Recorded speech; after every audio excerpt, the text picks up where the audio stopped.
সেই ব্যক্তির জন্য ধ্বংস যার পিতা মাতা বেঁচে আছে, তাদের হক আদায় করে সে জান্নাতে যেতে পারবে, তার জন্য ধ্বংস। আরেকটা অংশ আছে আপনার সন্তান সন্ততি, বাচ্চা কাচ্চার প্যারেন্টিংটা খুব সুন্দর করে করেন।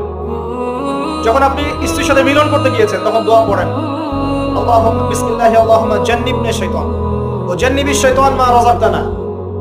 আমার মনে হয় এখনকার জেনারেশন যেগুলো আছে ফাসিক, মাদক সেবন করে, পর্নোগ্রাফিতে আসক্ত, ইয়াবা কোক, স্মাগলিং করছে, চুরি করছে, হাবিজাবি, ধর্ষণ করছে, আমার মনে হয় না তাদের পিতামাতা তাদেরকে জন্ম দেওয়ার সময় এই দোয়াগুলো পড়েছিল।